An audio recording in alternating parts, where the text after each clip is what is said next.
Hey guys, welcome to Machine Learning, DSGA 1003. I'm David Rosenberg. I'll be your instructor this semester. So we'll start off with some slides on logistics, a little bit about the course structure, not too much, and then we'll get into some material. We're going to do some pretty abstract stuff and some very concrete stuff. And maybe that's the tone for the course, in fact. So just out of curiosity, by a show of hands, how many people are in the master's program, Center for Data Science? OK, what is it, like 50? All right. And how many people are just here auditing, or for a look? Maybe you'll take it. And on the waiting list? OK, not so many then. OK, good. So the survey's over. So first, the class webpage is posted on GitHub. You should take your time to read it. I'm not going to cover all the information in these slides. There's a lot of details for the class that you could find on the website. In particular, the syllabus and some important dates, such as the tests. This semester, we're going to be using Piazza. I bet a lot of you guys have already used Piazza. It's a very nice website for posting questions, getting answers from your peers and from the instructors, from the graders. It worked very well last year, and it's a good way to get some help or get some discussion going pretty quickly.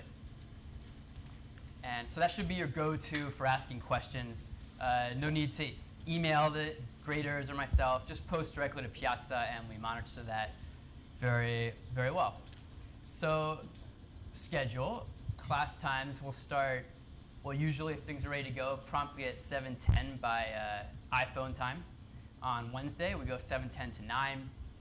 And Thursday, we call the Thursday hour meeting a lab. That's just more for historical reasons. It's really just an extra class. And so both are required. So on the lab sessions, some will be led by myself. Some will be led by the TA, who I'll introduce in a second. And it'll mostly be lectures, often amplifying what was taught on the Wednesday class. Sometimes it'll be something supplementary, such as a math topic. Tomorrow's topic will be some mathematical things, differentiation with respect to vectors, which will be helpful in your calculus. One of the tests is going to be during lab sessions, and then we'll also use lab sessions for meetings with the advisors. So we have projects in this class, and some of the advisor meetings happen during lab. So lab is kind of a mixed bag of types of meetings, and Wednesday lectures are all standard 2-hour lectures. OK, so the course staff. So first, let me introduce our TA, Levant Sagun. He came highly recommended from one of the prerequisite classes, 1002. Do you want to say a word?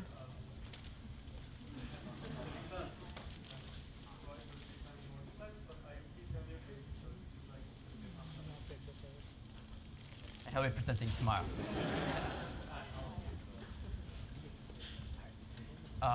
We have 4 graders. You'll see little pictures, small blurbs on the website. And we have some project advisors for the project for the class. And these are kind of real experts in data science who work in industry. And they'll come in and advise usually about 8 groups each. And that's usually a very rewarding experience. So, how is the class graded?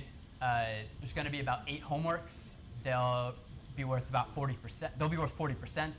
There will be 2 tests, a shorter one and a longer one, for another 40% total. And then the project will be 20%. And that'll be primarily based on your final report. There's a poster session, and that adds up to 100. There's also some extra credit opportunities. And how this shows up is as optional questions on the homework primarily. So what's kind of unique about this is that the extra credit on the homework does not help your homework grade. It's a totally different category. All right?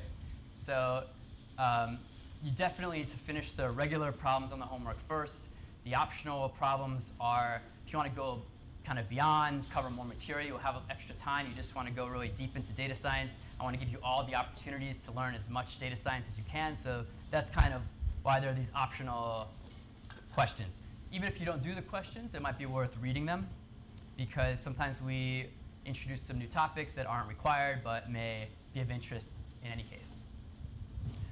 Also, if you're a kind of power contributor to Piazza or class discussions, that can help boost your grade at the end. But all told, the extra credit can only increase your final grade by like half a letter grade. So B+ to A-, A- to A, that sort of thing. Cool. Any questions on the evaluation or anything else so far? Okay. All right, so the first homework assignment will be out tomorrow. It'll be due in a week. For submitting homeworks, we use NYU classes, which I assume you guys are familiar with. And if you have any trouble, post to Piazza. We'll get back to you. Is there anyone who's registered for the class but's not on Piazza yet or hasn't received a Piazza invite? OK.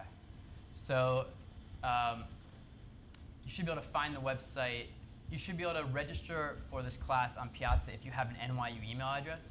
If you don't, just email me directly and we'll work that out. OK. So here's an important point. We want all the homework submitted as PDFs, and it'll be clear in the homework what needs to be included in those PDF files. But make sure you know how to compile your PDF more than 5 minutes before the homework's due, because the late policy it's pretty simple. We accept homework late at a 20% penalty. So let's just try to avoid awkward situations like, oh, I was done, but I couldn't put the PDF together. See, look, it's time-stamped, and it's just do it in advance so we don't have these awkward situations. So that covers homework.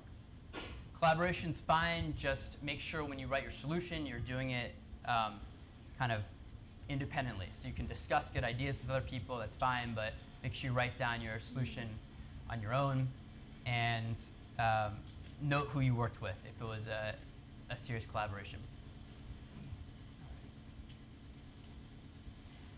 So projects aren't for a couple months, so I'm not going to say too much about them, but the projects are done in groups of 3, so you can go ahead and start thinking who you might want to work with and what you might want to do.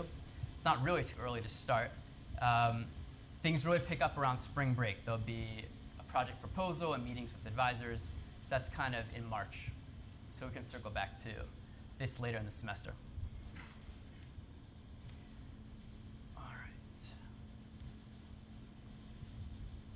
So prerequisites for the class. So the designed prerequisites are this course 1001 and 1002. There's some data science there, and there's a lot of math there.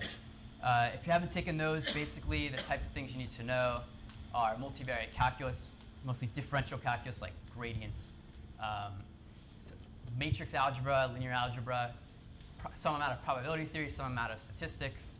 Maybe like a semester course in each of those at the undergraduate level would be sufficient. And then on the programming side, we're all in Python and NumPy. So the support code for the homeworks comes in NumPy. So hopefully that works for you guys. OK. So there's this general idea of learning things for mastery versus performance. And I just want to encourage you guys to keep this in mind as you're doing homework or reviewing your lecture notes. So you always should ask yourself when you read something, do I really understand this, or I just kind of understand it well enough to get this question? And I want you to try to go that extra step and ask and challenge yourself to understand it all the way. So my math teacher in college, my first professor, said that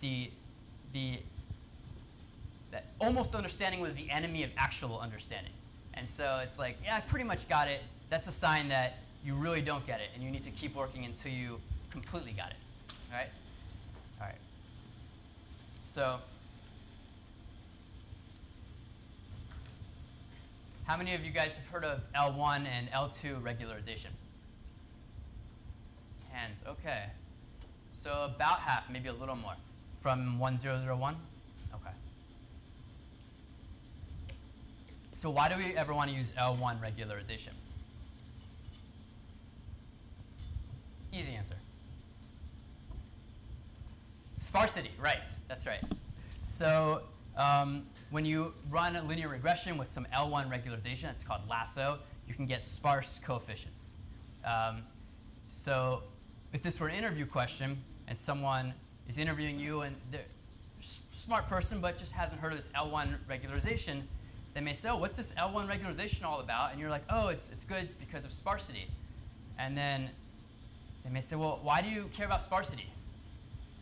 It's a good question. Any ideas on that? Yeah.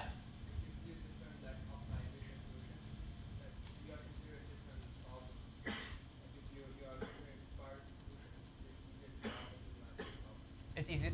So if you consider sparse solutions, it's easier to solve the minimization problems.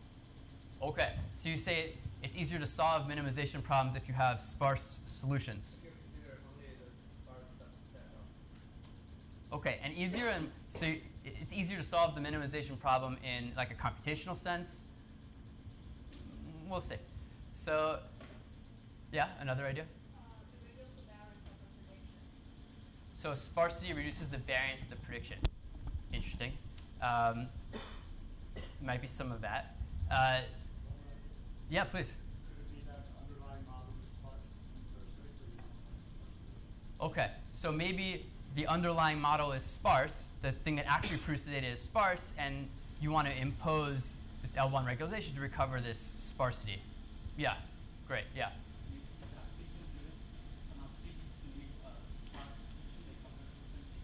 OK, some applications need a sparse solution, such as compressed set sensing. OK, great. So what if then the person says, well, I don't have any of these constraints. Should I be interested in L1 regularization?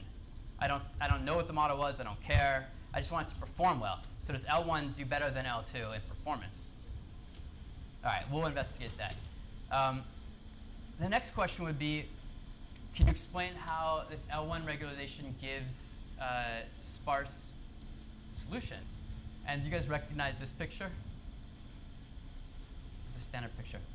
So I was looking at this picture last night, and I wanted to encourage you guys to all know how to interpret this picture, every piece of it. So if there's a circle, what does that correspond to? If there's a line, what does that correspond to?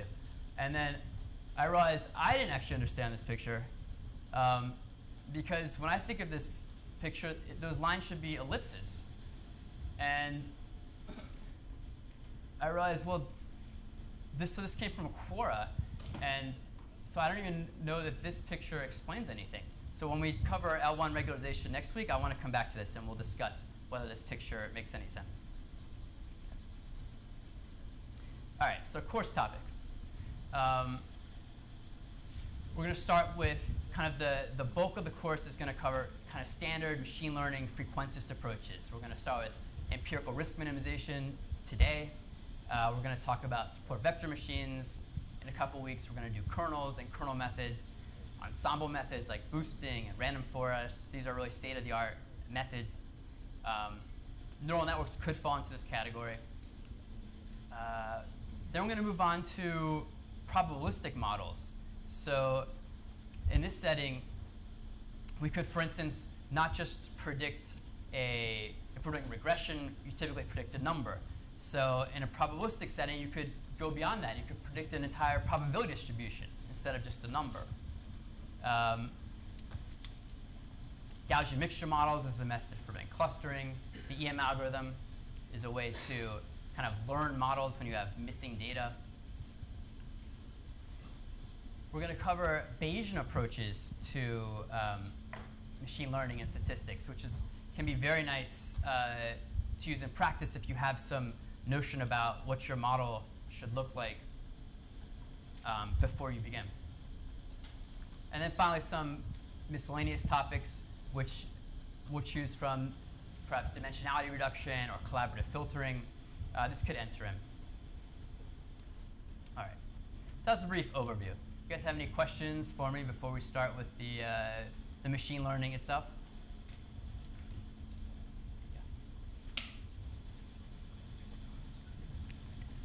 Yeah.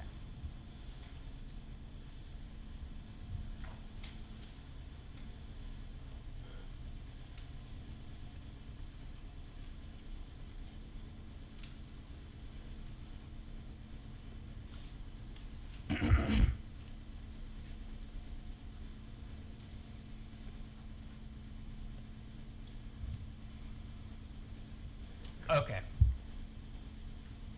So we're going to talk about statistical learning theory today. This is kind of the core theoretical foundation for machine learning. Oops. So. Oh well. All right. So in data science, what types of problems are we solving? So many types of problems come into data science, but at the consistent core, we usually have to make a decision, take an action, or produce some kind of output. Like that's pretty consistent across data science problems. And then in addition to taking some kind of action or producing something, we have a formal way to evaluate what we've produced. And that's crucial in machine learning, an evaluation criterion. So let's start with the action part. We can define an action as whatever is produced by our system. So typical examples. We can have a classification problem. In that case, we produce a 0-1 classification. That could be called an action. Classical statistics, we have hypothesis testing. And the action is to either reject the null hypothesis or fail to reject the null hypothesis. Two possible actions we could take. How about speech recognition? We get an audio signal, and the action we produce, well, our action is to produce some written text that corresponds to the audio signal. Right? It's the action. How about computer vision? Question, does this picture have an animal in it, yes or no? We can produce a probability. We could say probability 0.8 that this picture contains an animal. That could be an action. What else? Suppose we're doing storm tracking, and we have some data up to the current time period, and we want to predict where the storm will be in 3 hours. What might be an action we would want to produce to express where the storm will be?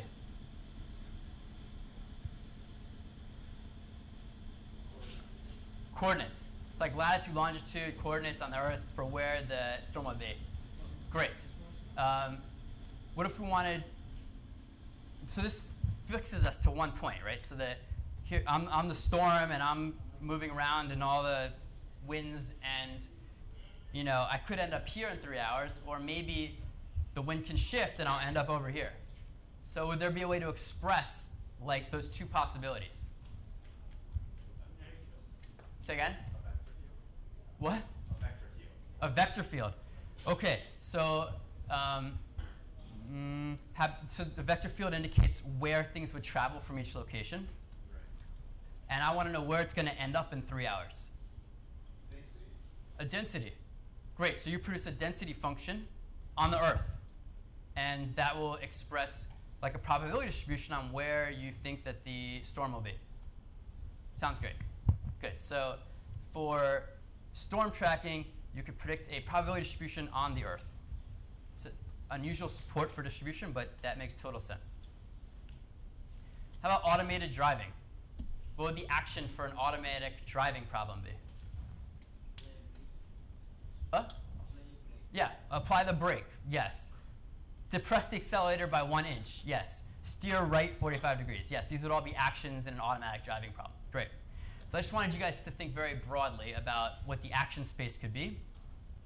Kind of for fun, we're not really going to cover such a broad range, but it all fits into this framework of decision theory. That's why I mention it. So what is decision theory? And we're talking about decision theory first, and we restrict it to statistical learning theory in a bit. So decision theory is all about finding the optimal action under various definitions of optimality. Pretty generic. So it, of course, depends on your evaluation criteria. So let's talk a little bit about the other piece of data science, which is the evaluation. So if we're doing classification, evaluation can be quite clear. Is the classification correct or not? Done. That's the evaluation. You get a point for correct and 0 for not, or something like that. For speech recognition, does the text transcription of what was uttered exactly match what was actually said, according to a human listening or something? So that could also be binary. Yes, you succeeded. No, you didn't. All right, but should we give some partial credit to this problem? Are there degrees of errors on audio transcription? Probably so. And so you might want to work somewhat on your evaluation criterion for speech transcription. It's not necessarily so straightforward how to score a text transcribed that doesn't exactly match. But there are various ways one can do that. How about a probability? So we predicted that there's an animal in the picture with probability 80%. How do we evaluate how good that prediction is? Let's take a specific example. Someone shows you a picture. It has an animal in it. I predict 80% that it has an animal. Well, it does have an animal, so 80% is kind of more right than wrong. But is there a way to assess that 80%? So one interpretation is that 80%, when I say 80%, I want to be correct that there's an animal in the picture 80% of the time. That would be what's called a well-calibrated probability. So there are various ways to assess that. OK.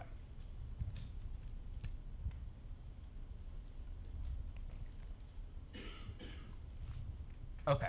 So in a kind of a real-life business setting, there's some kind of problem that's presented to you. And the first step to formalizing it would be to define an action space. What is it that you're going to produce for action? And the other piece is the evaluation criterion. And what you'll find in practice is a lot of times, one of the most interesting parts of the problem is to do this formalization. And a lot of times it's iterative, right? So say we're doing the storm prediction problem, and our first pass at the problem is to predict a single point, a latitude, longitude. Maybe we're predicting the one place we think the storm is most likely to be if forced to predict one place. Right? And then we work with that for a while, and then we're like, no, this just doesn't capture the information we have, that sometimes it's really a coin flip, and it's either going to end up over there or it's going to end up over there. Two different places separated, and maybe with 50-50. So if we just produce a point for an action that doesn't capture the essence of the problem, we want to be able to produce something that's more structured, for perhaps a probability density. Right? Similarly, on the evaluation side, maybe if we predict a point, the evaluation could be clear. Where was the storm actually? How far away is it from the point we predicted? Right? That would be a very simple evaluation. But then when we go to a probability distribution, now it's not so obvious how do you evaluate it. We have a probability density on the Earth. The storm actually shows up in a particular place. How do we say how good or bad our prediction was? Right. So evaluation can be an interesting problem. Okay. So the two most important parts are action space and evaluation. That's really what you need to get started. Most of the problems we deal with have two more pieces. First is an input. So they're called inputs in machine learning often. In statistics, they go by the name covariates. In other settings, they're called side information.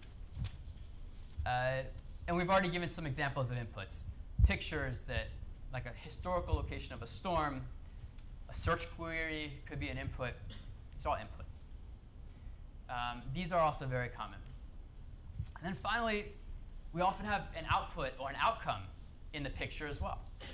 So in the example of does this picture have an animal, yes or no, the output is whether what we call the output is whether there is an animal in that picture actually. So like the truth. If it's the storm's location, the output will be where the storm actually ended up. In some sense, the output is, it's kind of like what we wish we could produce as an action, but at least in certain situations. In a search situation, if you presented some URLs in a search, what the person actually clicked, that would be the output or the outcome. Depending on the scenario, sometimes outcome sounds more appropriate, sometimes output. They are, mathematically, we're talking about the same thing. OK. So here's a typical sequence of events in a machine learning or data science scenario. So we first observe an input x. You could say, sometimes people say things like, nature gives you x. The world shows you x. We take x, we think about it, and then we take an action, A. World gives us x, we respond with A, an action. Then the world says, OK, here's the outcome y. Right? So there's input x, we take an action A, then there's an outcome y. And then we have to assess how well was our action, how good was our action in relation to the actual outcome, y. And this is formalized as something called a loss function, which I've written here, L-A-Y, where A would represent the action, Y would represent the actual outcome, and then through some magic of our evaluation criterion, we assess how good that action was. All right. So here's an interesting thing to think about. So the outcome Y is often independent of the action we take A. Where's the storm going to go? I make a prediction. That's my action. The storm doesn't care where I predicted. The storm's going to go where it goes regardless. So in that scenario, the outcome and the action are independent, right? But when is this not the case? In some of our examples. We've had a few, right? Automatic driving. No. When you press the brake, the outcome is that the car slows down. The state of the car changes. You have another idea? Say again? Chess game. Sure. OK, if the action is to move a piece, if the outcome is the responding move, then yes, your action will affect the responding move. Right. Another idea? Classification would be so a picture's presented. I say no that there's no animal in the picture, and the animal is either there or it's not, regardless of what I say. So independent. OK. All right.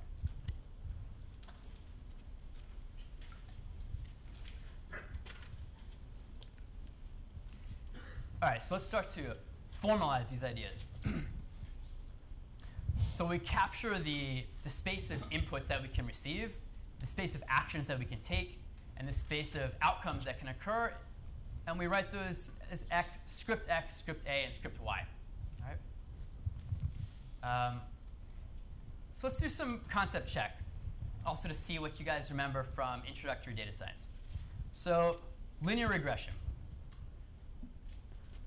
What's the input space? Features, great. We might represent them as a d-dimensional vector of reals. OK, that would be an input space. RD could be an input space. And the output space, the action space. Say again? Classifies those into your categories. For linear regression, in linear regression, we take some input features and we produce a number. All right? So the action space would be. Say again? Oh, that's interesting. You're saying we produce parameters of a model. That's actually the outcome of a learning algorithm. So we'll come back to that. The action that's actually taken is to predict a number. So regression would be the input is someone's height, and I predict someone's weight. Right? So input is some real vector, RD, vector of reals, and we'll produce a real number. That's classic regression. What regression means is that we predict a number. By definition, when we talk about regression, we really mean producing something from reals. So action space is the reals. And what's the outcome space or output space in regression? Also reals. Great. All right. Next concept check. Logistic regression. Input space. You can call it out. Same input space. Yes, vector of reals. Great. Action space. What, again? Binary. Could be. We can certainly produce a binary 0, 1. What? Probability. Yeah. I think the more native output of a logistic regression is a probability. But probability is something that's already interpreted. What is it as a value? What's its type in computer science if this were like a computer program? Say again? It's a real, and it's bounded between 0 and 1. So I would say that the action space for logistic regression is the interval 0, 1. And yes, we like to interpret it as a probability, but maybe we messed up the training method, and it's not really a good probability at all, but at least it's a number between 0 and 1. And the outcome space for logistic regression.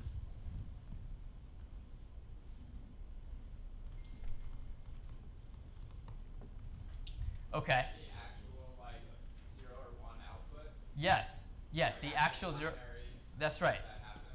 Right. So the output space for logistic regression is 0 or 1. Logistic regression is about classification, despite its name, and so the outcome space is a binary class. So a class with 2 elements in it.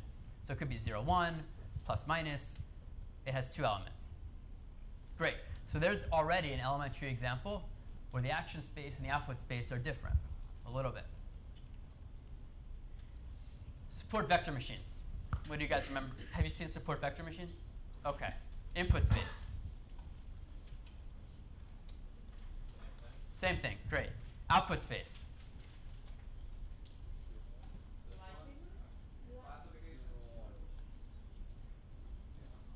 OK. OK, so let me ask you again, because I forgot what I asked.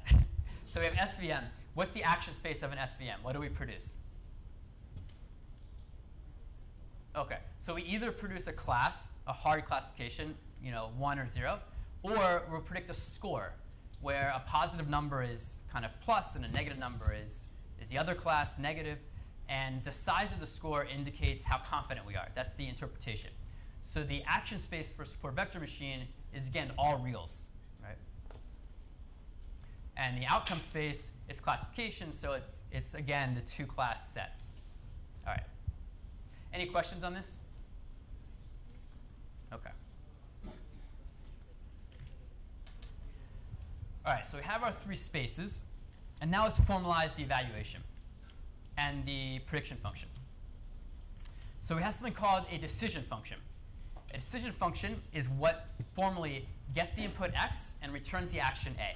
So this is what crystallizes and encapsulates our strategy for producing an action given an input.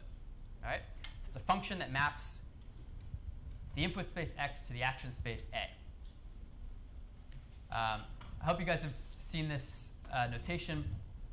So this arrow without the line on the left side. Whoa.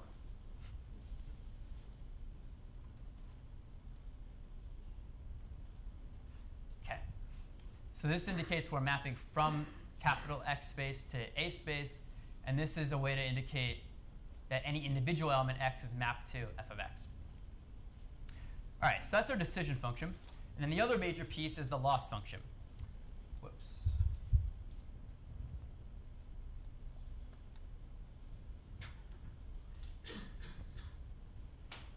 OK.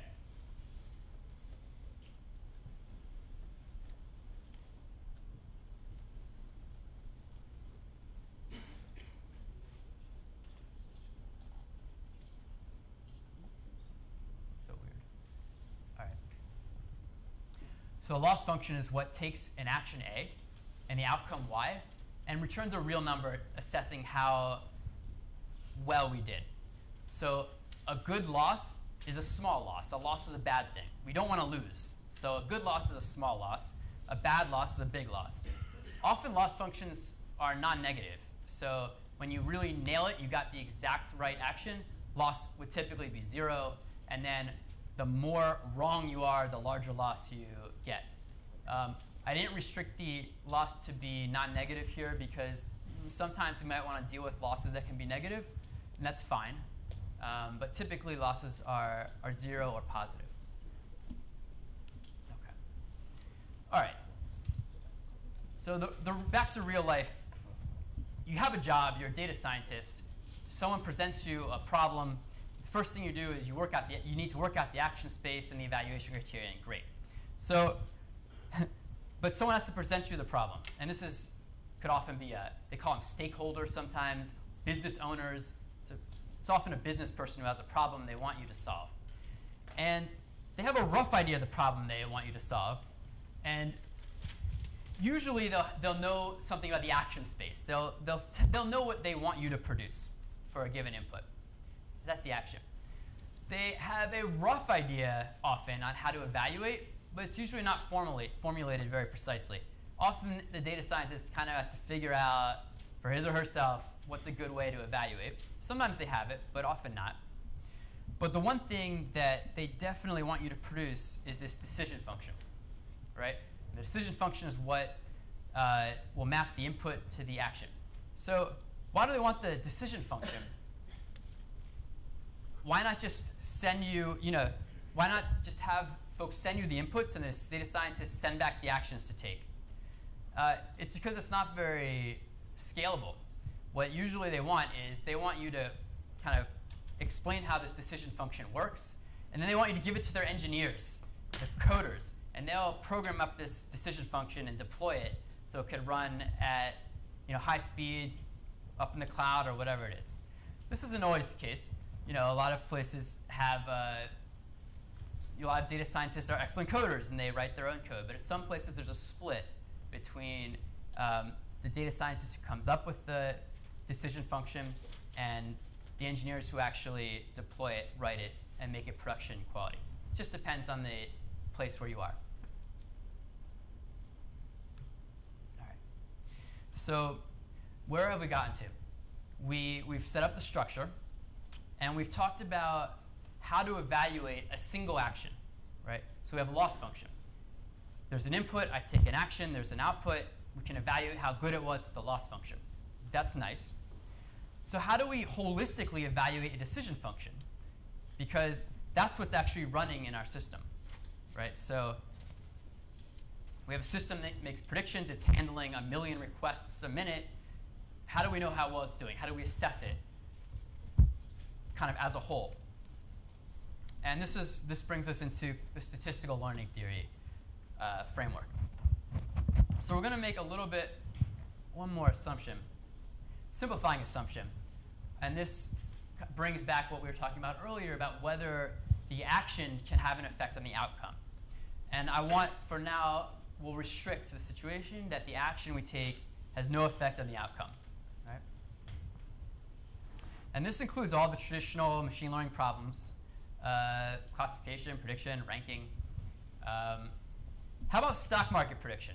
Does this scenario include stock market prediction? I see some no. I see some hands. Yes? I mean, your actual prediction shouldn't affect the outcome at all, but your action on that prediction very well might affect what the rest of the market does. All right. If you're Warren Buffett and you say, I'm going to invest in Bank of America, like the market's going to listen to you and probably follow suit. Great. So the answer was the actual prediction you make about the stock market probably has no effect on the stock market at all. Why would it? The stock market doesn't know what you predicted. No one else does if you don't tell them. But if you take some action on that prediction, like maybe you invest or maybe you announce your prediction, that could have an effect on the stock market. OK. So maybe a subtle distinction there. All right. So you may feel bad. Like, well, all right, what about all the fancier problems that, like automatic driving, where your action does affect the outcome? Like, are those off limits? And not really, because when you read that literature, a lot of what they're doing is reducing this more complicated problem where your actions affect the output, and then reduce it to a problem where it does not. So if you want to check that out, that's like the contextual bandit literature. Just as a quick idea, rather than your action being the actual action you take, you may, for instance, try to predict what the outcome will be if you take a particular action. So this kind of bit of a meta prediction problem, where you say, if I take a particular action, what do I think the outcome will be? And your training data would be historical situations where you took that action and you observe what the outcome actually was. And that would somehow try to incorporate the responses of other people and that sort of thing. OK. But by and large, in this class, we are not going to worry about this situation. All right. So the setup for statistical learning theory. We assume there's a data generating distribution. We write Pxy. All right? All the input-output pairs that we observe, we assume are coming from this distribution. So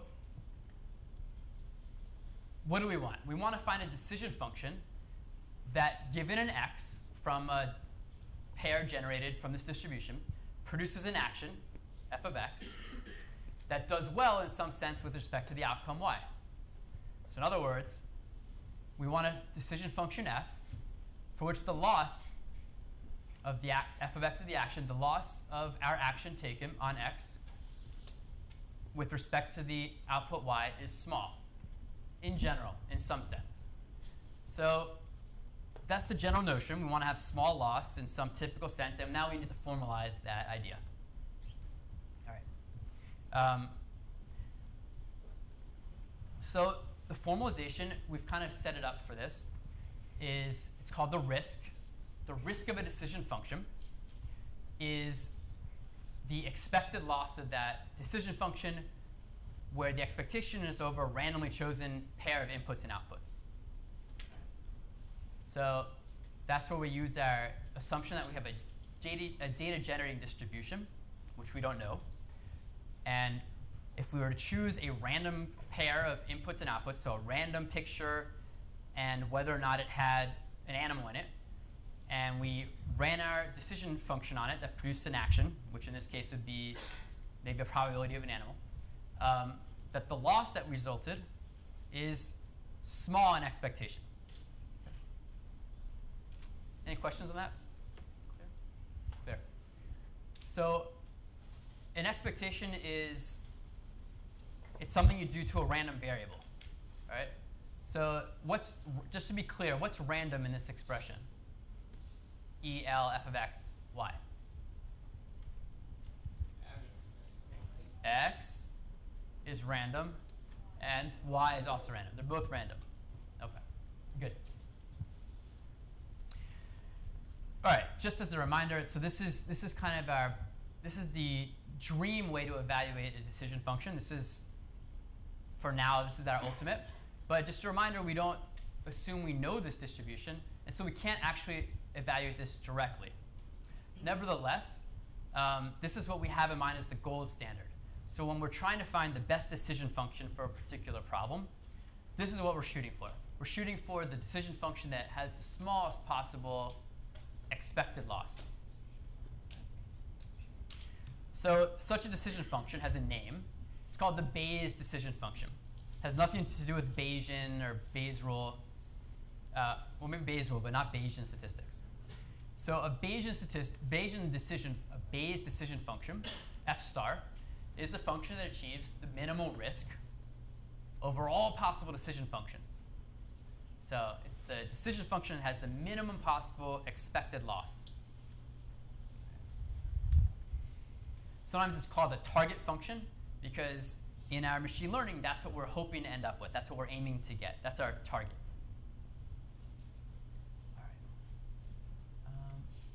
All right, let's hit a few examples, and then we'll take a break. All right? So let's formulate some classic problems in this framework. So let's start with the simplest least squares regression. So as we discussed earlier, the action space and the prediction space are both reals. And let's take as a loss function the square loss. So the difference between the action, what we predict, and the actual output y. 1/2 the square. So our risk for a given f, which is our expected loss, is just half the expected square distance fine. We would love to minimize, we would love to find an f that minimizes r of f. And actually, in your first homework, you'll have a problem to find what the minimizer of this risk is. And it comes out to f star, so the Bayes decision function is f star is just the conditional expectation of y given x. It's very intuitive, right? So have you guys seen conditional expectations? Kind of a strong prerequisite concept. Good. So conceptually, conditional expectation says, well, one interpretation is exactly what's written here. So given an x, the conditional expectation is the best possible prediction in the sense of mean square error for y. It's also the mean of the conditional distribution of y given x. All right. So this is kind of one of the steps in the homework assignment. Okay. So example 2, multiclass classification. So in this case, we're not going to do probabilities. We'll just produce an actual class. We'll say there's k classes. We're going to choose a number, and that's what we'll produce. Loss function, we'll just do, it's called 0-1 loss. We have no loss if we get it correct, and a loss of 1 if we're wrong. So are you guys familiar with this notation? This 1? OK. It's called an indicator function. We'll use it a lot. So it's defined actually right here on the slide. So when I write 1 parentheses a not equal to y, what that means is this expression evaluates the number 1 if a is not equal to y and 0 otherwise. The indicator function is either 1 or 0. It's a 1 if the predicate, it's called a predicate inside the parentheses. If that predicate evaluates to true, then that expression is 1, otherwise 0. All right. So the risk is the expected loss. So we've wrote an expectation in front of that indicator function. What's the expectation of an indicator of an event? Yeah, the expectation of the indicator function of an event is the probability of that event. That's easy to work out by hand. So the risk of our decision function is exactly the probability that our prediction is not the correct prediction. That's a sensible risk for a decision function. And what would you say would be the decision function to minimize this risk?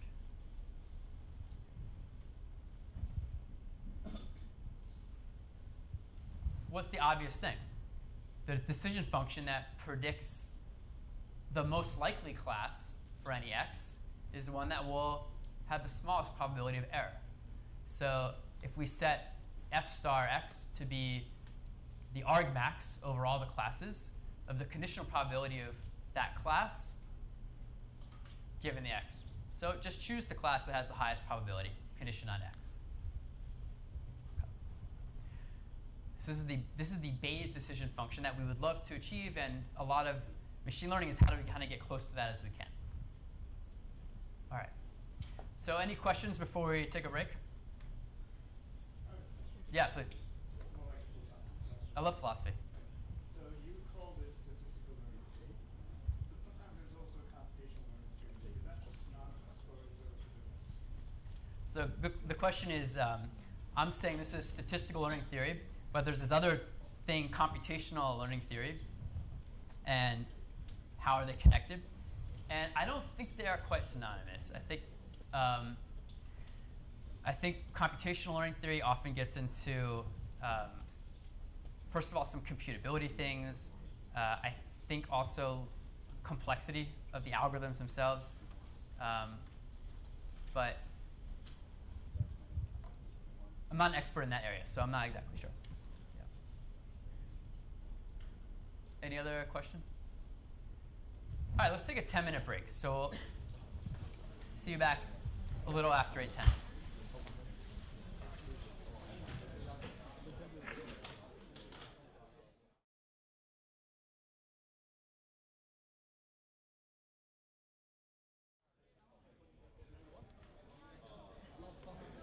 If you guys haven't noticed already,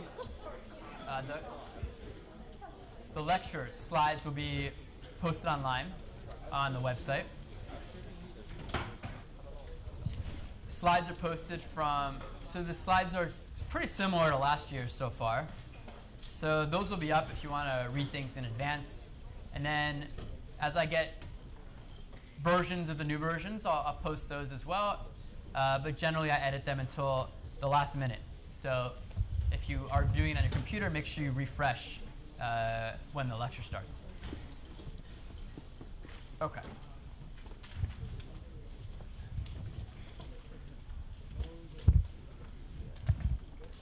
Shall we? So what we've talked about is the risk, which is our... Yes, please. I'm wondering why it's the 1/2 here.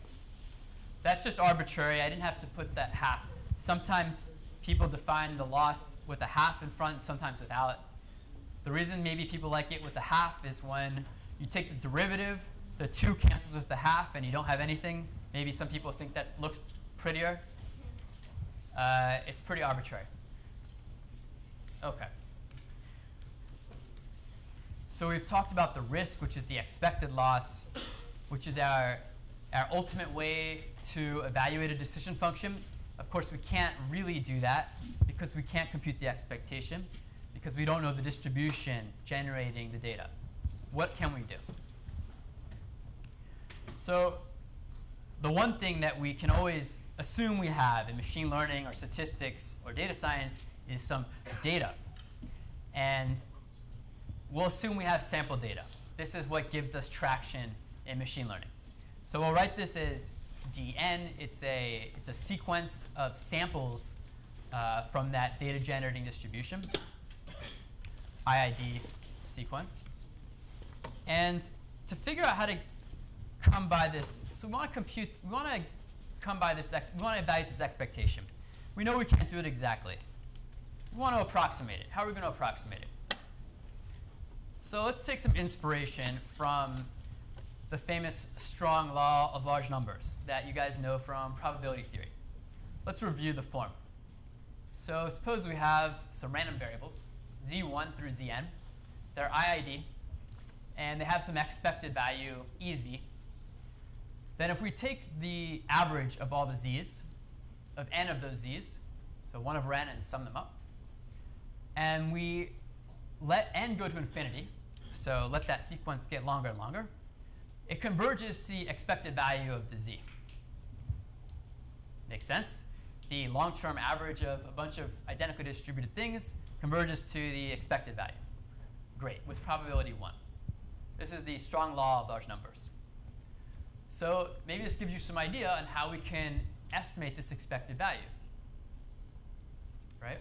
What we have is we have all this IID data. It's pairs, x and y.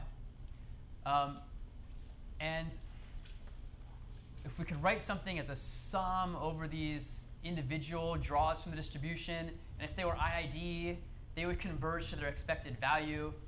So if we could find something whose expected value is this risk, then we might be in business by the law of large numbers. So let's explore that. There's this thing called the empirical risk functional. So the empirical risk of a decision function f is its average loss on the data in the data set dn. All right? So we take x1, y1. We take the data points one at a time. Let's consider the ith. And we evaluate the loss of the decision function f on the particular input and output pair. And that gives us a number. We compute that loss for all n of our draws from the distribution. That gives us n losses. And then this has us averaging them together.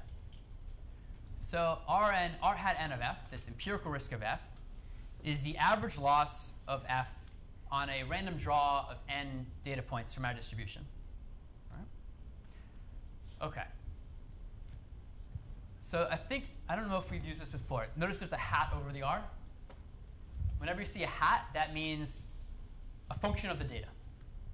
It also typically means that this hat, the thing that the hat is over, is intended as an estimator of the thing without the hat. So in this case, the hat over the r and f indicates that I want this to be estimating r of f, which is our risk. That indication is kind of less formal. And the n says how big our sample is. So what do we know about this sum? Are the summands, are they, first of all, what kind of object is this loss? Is it a probability? Is it a number? Is it a vector? Number. It's a number, great. Usually greater than or equal to 0, but it's generally a real number. All right, is it random or is it not random? Not random. Or random. Tricky. All right. If we view xi and yi as random variables, not as actual numbers in data, but if we review them as random variables, then is this thing in the summand random or no? Random, of course. It's a function of random variables. It's random. So we can view this whole average as a random variable itself. It's random. And thereby it has an expectation. What's the expectation of this r hat? N. Say again? RF. I agree. Why would that be? Well, it's an average of these losses, and each of these losses has an expectation that's RF. Because if you put an expectation in front of that loss, well, that's exactly the definition of R of F. See? Expectation of a loss, f of x, y. The fact that x and y had subscripts of I, it doesn't matter. They're IID draws. So xi, yi is the same as xy, is the same as x1, y1. So the expectation of this summand is exactly, yes, R of f. And when you're averaging a bunch of things that have expectation R of f, the expectation is still R of f. So yes, the expectation of r hat n of f is R of f. There's a term for this, where the expectation of an estimator is equal to what it's trying to estimate. Do you guys know this term? Unbiased. Great. Great. So the r hat n f is an unbiased estimator of R of f. Very good. How about our law of large numbers? Does that apply here? What do we need? We need independent and identically distributed random variables to be averaged. So each of these loss expressions, you said this random. Are they independent? They're independent because they depend on random variables that are themselves independent. Right? And are they identically distributed? Yes, same reason. So we have an average of independent and identically distributed random variables. So strong law of large numbers says they converge in the limit as n goes to infinity to the expectation. Great. All right. So strong law of large numbers applies. That's great. So what does that tell us? Let's regroup a bit. So someone gives you a function f, a decision function, and they say, can you evaluate this? Can you tell me the risk? You say, no, I can't. I don't know the probability. But if I take a big enough data sample, a big enough set D, I can get you as close as you want to estimating the true risk with my empirical risk. Right? So we can get, with a big enough data set, as good estimates as we like of the risk. But we can't get it exactly. Right? Cool. So that sounds good for evaluating a particular decision function. But that's still not really the machine learning. That's still not the whole picture. Because we need to find the decision function that does well, not just evaluate a particular decision function. This is an extra step. All right. Well, how do we find the Bayes decision function? We minimize the risk. So stands to reason, maybe we should try minimizing the empirical risk over all functions f. Let's see how that works. So definition, f hat is an empirical risk minimizer if it's the minimizer of the empirical risk. And in this case, I've written it over all possible functions f, all measurable functions f. All right? All right. OK. Let's take an example, because I don't think this method is going to work so well. So I've designed a data generating distribution, a completely degenerate and trivial one, but we have to consider it anyway. So the distribution of x is uniform on 0, 1. And the distribution of y is identically 1, degenerate. So any point we sample will lie on this blue line. Right? So you can think of the blue line as we've sampled a whole bunch of points from this distribution, and they cover that whole line. That is our data generating distribution. And we draw a sample from this distribution. So there's 3 red points. Okay? And now let's propose a decision function for this data. Here's the proposal. What about the function that's always 0, except at the 3 data points? And there it's 1. All right. So this is obviously terrible for this distribution, right? Let's evaluate it.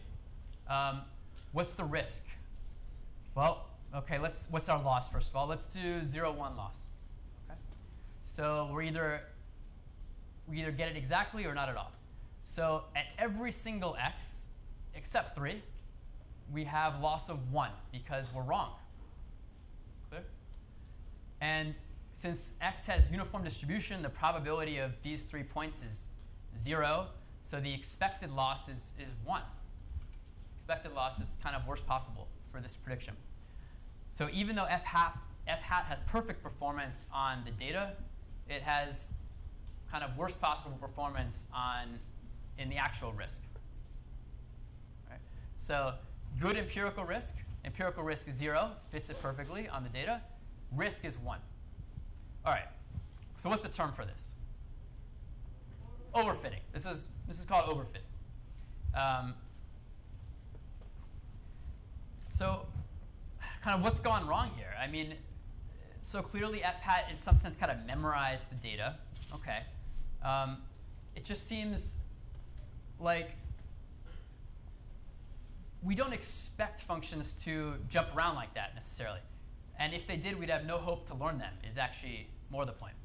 So a lot of machine learning is about figuring out how to spread information from the points you observe to regions of the space that you haven't observed yet that are nearby. So a lot of machine learning modeling is different ways to spread information that you have about this point x to nearby points. Whether it's a constraint on the functions that you're fitting, or ways to kind of bleed out the fact that y is 1 here, and so maybe it should be 1 or near 1 nearby. These are the types of things that we're looking to put into our machine learning methods. So we need a way to smooth things out so we don't get this overfitting. And one approach, in fact, the main approach that we'll use is it's empirical risk minimization with a constraint. That's a new piece. There's a constraint now.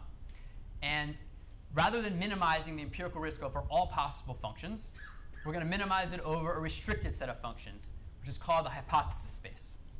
Right? So the idea of the hypothesis space is that we build in our notions about what we think the final function should look like into the hypothesis space itself. So if we think, wow, the answer to this, the right decision function for this data should never be jumpy like this. It should be a little bit smooth. You know, let's make a hypothesis space that only includes functions that have the smoothness that we expect. So that's the notion of a hypothesis space. You kind of build into the space itself the constraints on the type of functions that you hope to end up with.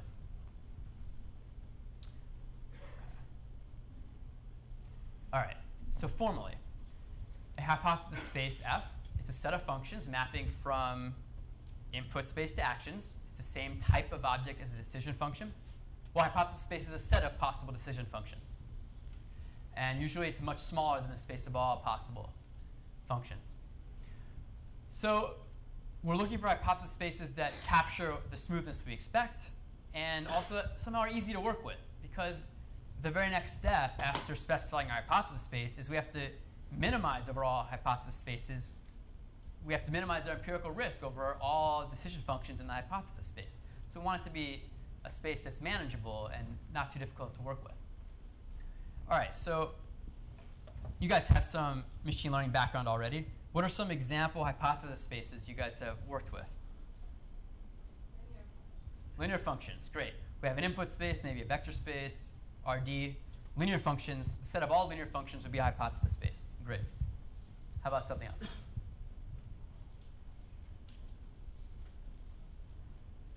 Most of the stuff we work with is linear, but there must be something else. Say again? Okay, polynomial functions of the input.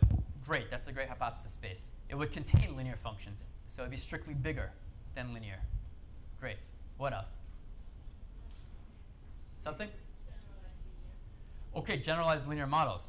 Great.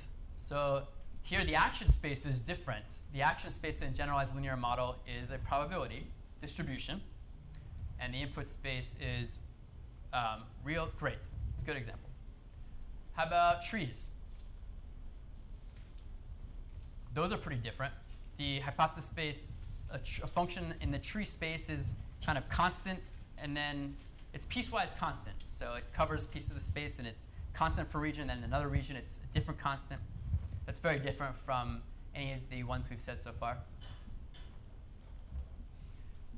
So a lot of the course will be exploring different types of hypothesis spaces and seeing the relative merits. All right. So here we have the constrained empirical risk minimizer.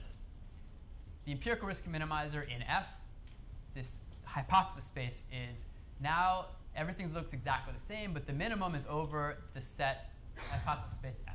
So that's our constraint. And correspondingly, there's an actual risk minimizer, an expected loss, that is also constrained to the set F. So now we minimize, we have this other thing, F star F, which minimizes over the hypothesis space the expected loss. So it's the minimum risk in the hypothesis space. All right? So we have, within the hypothesis space F, we have the minimum empirical risk minimizer, we have the empirical risk minimizer, and we have the risk minimizer constrained to the hypothesis space F. And the hope is that with enough constraint F, we won't have this overfitting. Okay. All right, I'm going to pause on this thread here. I'll see if you have any questions. And I'm going to talk for a while about the practical side of things, which you'll need for your homework. It's like gradient descent and stochastic gradient descent. And if there's any time left, we'll come back to these slides. And otherwise, I'll return to these next week. Okay. Sure. So I think the first half, like in the earlier parts of the lecture, we were careful about making sure that we're going to cover settings where x and y are not dependent, or not the outcome, f of x and y are not dependent. OK, so earlier I said, yeah, let's consider the case where the action f of x does not affect y. Right. So was the reason you did that because unless we assume that some of these arguments break down? Oh, so the question is, do we already see the reason for making that assumption? I think that the reason for making that assumption happens all the way at the beginning, where when I make the assumption that all pairs x, y are generated from a distribution, that's where the assumption comes in, that the action cannot affect the output. Because so I see x and I produce an action A. If that affects y, then the distribution that y is generated has to depend on x and the action. So as soon as I say x, y is generated in pairs, that already precludes the action affecting the output. Yeah, good question.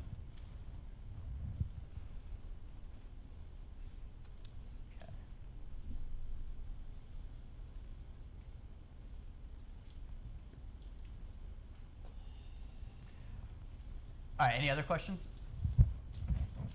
OK, so you guys have seen gradient descent before? How about stochastic gradient descent? OK, so, whoops.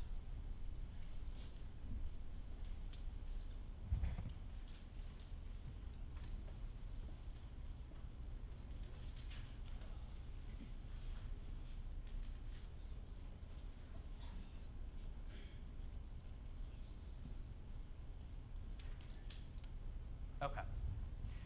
All right, let's start with a specific example. Linear least squares regression, the most vanilla model that we have.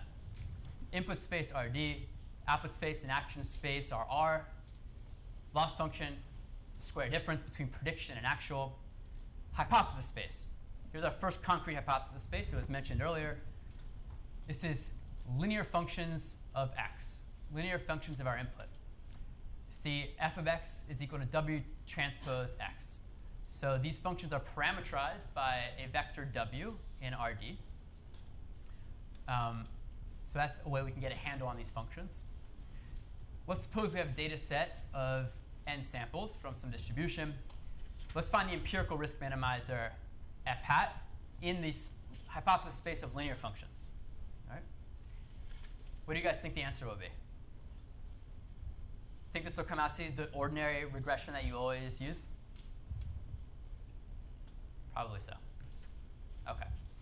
So objective function, the empirical risk. This is the average squared. Oh, I left off at 1/2, didn't I? All right. So this is the average loss on the examples. Here the loss function is a square loss. We like to minimize this over the hypothesis space F. So this problem has a closed form solution. And actually, you'll work on different ways to derive that tomorrow. Great. We'll also use this as an example for an iterative solution. You guys know what a closed form solution is? Closed form means an explicit expression in terms of usual matrix and vector operations that gives you the answer that you can just plug into programming language and write it and press return, and there's the answer. OK. So specific problem for this, for linear regression, is to minimize this function over w, overall w. We're going to take a step back and generally review how gradient descent works as motivation for stochastic gradient descent, and then you'll be ready to go for optimizing your empirical risks. So setting. Suppose we have an objective function f that's differentiable. We want to find the minimum over its domain in Rd.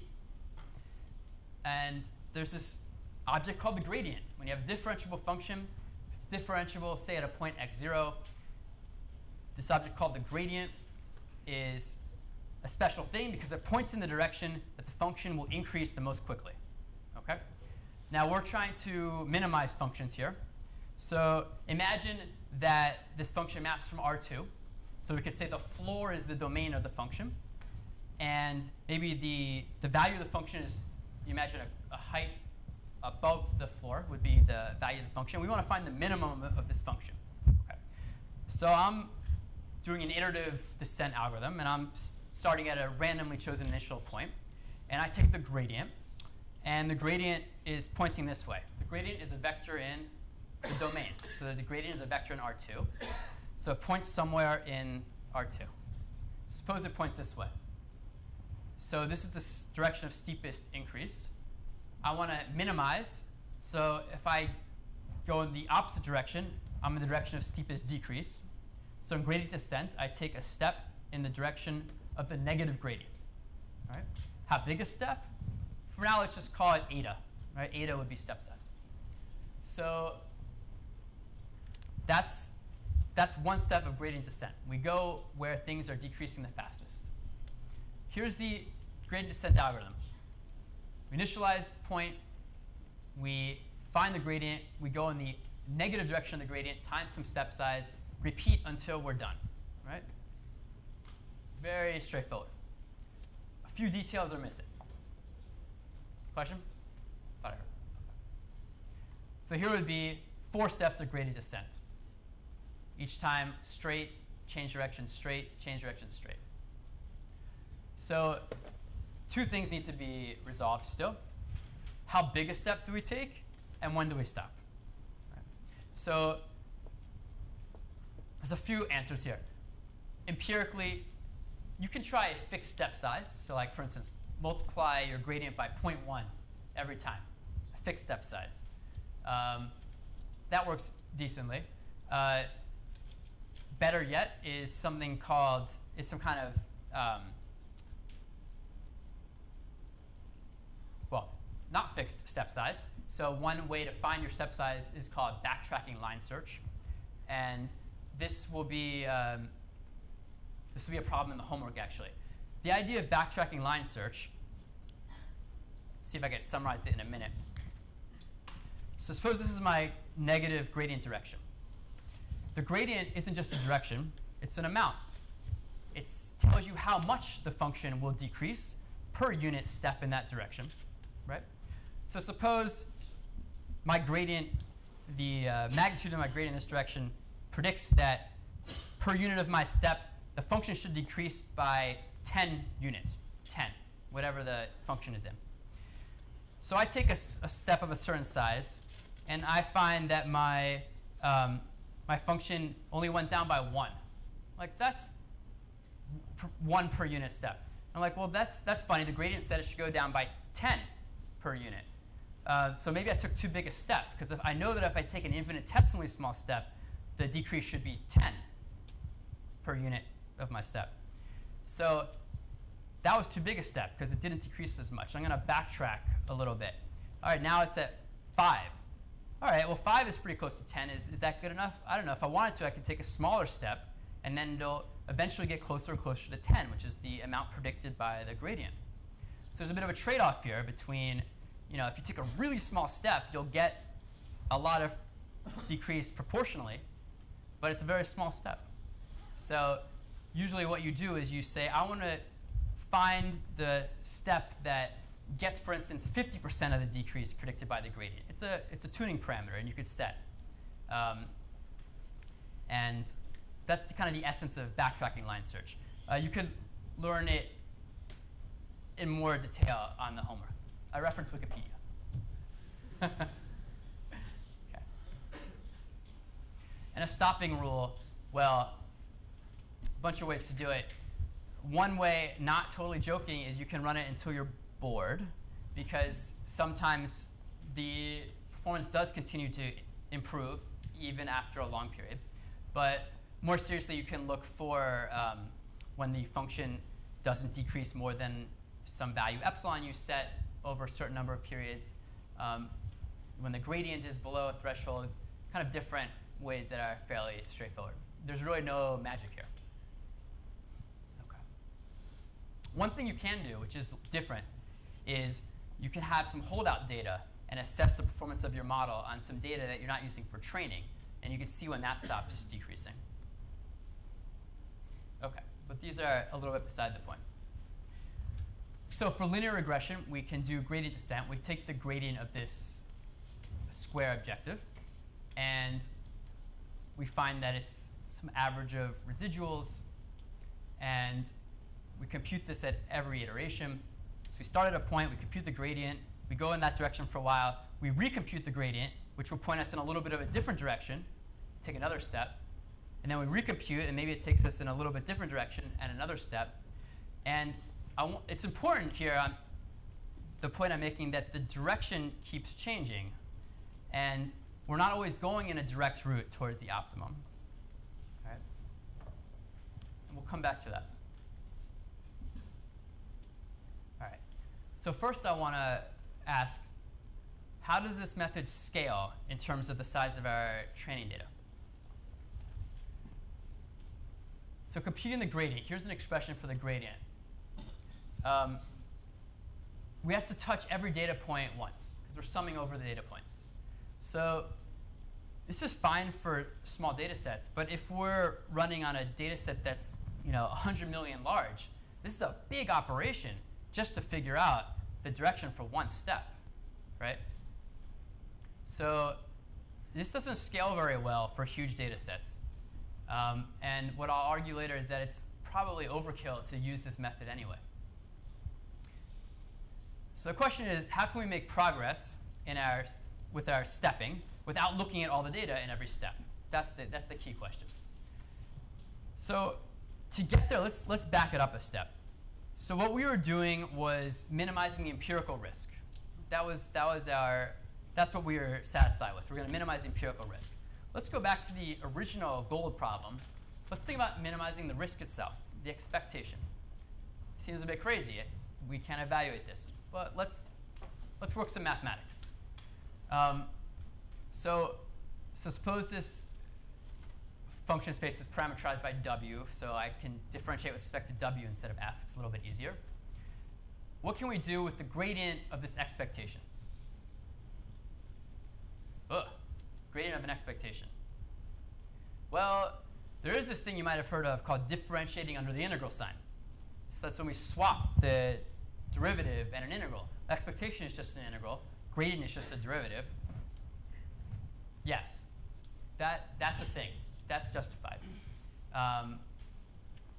So we can swap the expectation and the gradient to get an expression for the gradient, an equivalent expression for the gradient of the risk. All right. Well, so now we have the expectation on the outside. There's a trick we used earlier today. What can we do when we have an expectation that we don't know how to evaluate, but we'll be happy with an approximation? Say again? Yeah. So the law of large number argument we made earlier was, all right, we don't know what to do with an expectation, but we have this sample of data. Let's average that thing in the expectation over the sample data. And then that should converge with a large enough sample to the expectation, which is what we want. So let's work in that direction. So here's our average over the sample of this gradient of the loss. And I wrote the hat over this to show that it's what we're using as our estimator. And just as we argued before, you can check that this is an unbiased estimator. So the expected value of this is the gradient of the true risk. That's nice. It's consistent by law of large numbers. Oh, the term consistent means an estimator is consistent for what it's trying to estimate if, as the sample grows to infinity, the estimator converges to what it's trying to estimate. That's consistency. And, well, here's interesting. This expression is exactly the gradient of the empirical risk that we were talking about before. So 2 ways to end up with the idea of taking the gradient of the empirical risk. One is just do that. The other is say, I want to really take the gradient of the risk, but I don't know that, so I'm going to approximate it with this average of the gradients over the data set. OK, so that's interesting. That's interesting. But here's what I want to ask. So now we're viewing this expression as just a way to estimate the expectation, right? So what would happen if we didn't use all the data points? Is it still an estimate of the expectation? Yeah. So if n is 100 million, I don't know, I think things would be so much worse if we used 1 million or 100,000 or 100 or 10. OK. But you get the idea. Each of those, if we use a subset of data points, it's at least still unbiased for the gradient that we actually want. Okay. All right. So what are the trade-offs? Bigger n, a better estimate of the gradient. On the other hand, bigger n, it takes longer to compute because we're touching more data points. OK. How big n do we need? There's another issue here, though. So gradient descent takes a bunch of steps, no matter how good our direction is. So I can take the average. I could take the gradient of the empirical risk over all 100 million points and get a very precise step direction, and I could go there. And then I'm still going to go in this direction next with another long computation. And what I propose to you intuitively is that if the step direction is this way at 100 million, and it's a little bit off at 1 million, and a little bit more off at 1,000, and a little more at 10, maybe it doesn't matter that much because we're about to adjust again anyway in the next step because we keep recomputing the gradient. And I think this is the intuitive understanding for why this works, that we get to correct after every step. So it's almost like you want to get to the correction part as quickly as you can and not waste time trying to fine-tune an initial step, which is going to be way off anyway. OK. So here are possibilities. Let's lay them out. Get the estimate of the gradient using all the data. Get the estimate using a small subset of data. And then in the limit, get the estimate of the gradient using a single data point. That's a real thing. It really works. So here's the terminology. If we use the full data set, that's called batch gradient descent. Right? If we use a smaller data set, some of size m, it's called mini batch gradient descent, because usually the subset that you use is small. One of the experts in the neural networks community, Yoshua Bengio, gives some particular advice. If he says something, you should trust it. So he says, m between 1 and a few hundred is like kind of the range that one considers. 30, he says 32 is a good default value. The advantage of making it a little bigger than 1, like 10, is that computationally you can get some advantages. It's kind of analogous to vectorizing your code. Things go faster when you do multiple things at once. So in the same vein, having a batch size that's not quite 1, maybe like 10 or 20 or 30, you can get some speed ups. And finally, stochastic gradient descent is with mini batch size 1. And in that case, you literally use a single point and choose your step direction using that. OK. So these are all much more computationally efficient, especially in the situation of large data. And this is definitely the go-to method in the neural network community. So I think in general, it's highly recommended, stochastic gradient descent or mini batch gradient descent. Here's the algorithm. It's exactly what you'd expect. Choose m points. You could do them randomly. You could break them up in chunks and iterate through chunks of batches of size m. You compute your average loss over those m points, the average gradient of the loss over those m points. You step in the negative gradient direction. And finally, here too, we have this extra question of what should the step size be. It's a little bit more complicated, a little bit more awkward, I'm going to say, for stochastic gradient descent, and or mini batch or stochastic gradient descent. And the reason is because I think although on the practical side, people have recipes that work very well. So they have, you can see, I have some links to Leon Botu, who's another kind of king of neural networks. He has some nice recommendations on how to set your step size for stochastic gradient descent. Yoshua Bengio has his recommendations. And why am I worried about this? Because it still feels very much like an art or magic, or there's these tricks to set that step size.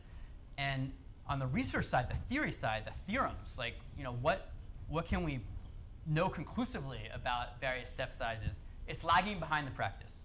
It's a very current area of research. So maybe we'll post some papers later this semester that have a nice theorem that gives some guidance, some justification for how to set that step size over time. But just to give you something, here's some classical conditions called Robbins-Monroe conditions, which are necessary and sufficient conditions for convergence in certain situations. And it's that the step size at time t, right, eta sub t, should simultaneously satisfy these two constraints. One is that it be square summable, and that it not be summable, so that it diverges to infinity. And you might remember from your analysis that this basically includes things that decrease like 1 over t, but it's got to be faster than 1 over square root of t. So this is a recipe for setting your step size over time. It's got some justification to it. It's not quite what people actually do in practice, but it's something to go on. Here's another link to a paper that has some nice recipes, call them, for your step size. Any questions on this stuff? On the stochastic gradient descent or the gradient descent? No. Yeah? So is it safe to say that whenever we find out like a function which is essentially differentiable, and we make sure to choose a step size according to these two criteria, stochastic gradient converges to the opposite? OK. So the question is, basically, do we have some theorem that stochastic gradient descent works? OK. So let's say we're in the convex case, so we haven't talked about that yet, but let's suppose our objective function is convex, then yes, if we have these conditions on step size. Yes? What is the difference between mini batch I didn't hear it. Mini batch. What's the difference between mini batch and? stochastic? Oh, stochastic gradient descent, as I've defined it, is a special case of mini batch, when the mini batch size is exactly 1. Yeah. Yes? How can we actually draw samples from our data? How can we actually draw samples? Draw samples from all the data to do the simulation. OK. How do we actually draw the samples from the? So you have a data set. It's on your computer. Like, do we have like follow some distributions or something? Oh, yeah. So that's a good question. So do we have to follow some distribution on how we pull the data? So a lot of the theory, so the classical theory assumes that you choose one data point at a time, uniformly at random from the entire data set. OK. In practice, what people sometimes do is shuffle the data once and then cycle through it. Recent results, even some theory, well, I don't know about the theory yet, but it suggests that maybe it is a benefit to reshuffle after every pass, although I think in practice people don't usually do that. I think people, again, this is, people have different recipes there. Anything else? Yeah. Do you think there are any nuances to define this? Like, one case would be we have a large data set and some another case might be somehow really streaming. So does this can it just directly imply some other discriminations or are there other nuances? OK. So the question is, can we apply this to a streaming setting? So in other words, you don't have a batch of data sitting on your computer that you'd like to use to choose your function. You have a constant stream of new data coming in. OK. So if you're in the situation that your system is not changing, so the data generating distribution is the same, then I think there's no nuances. The stochastic gradient descent algorithm essentially is assuming that you could assume you're basically drawing from the data generating distribution. So that's fine. Yeah. It's when, if there's drift to the distribution, that's when it brings in kind of other issues. Some more questions? OK. Let's see what time is it. Yeah, let's end a few minutes early today, and we'll pick up with risk decomposition on next Wednesday. Cool. Thanks, guys.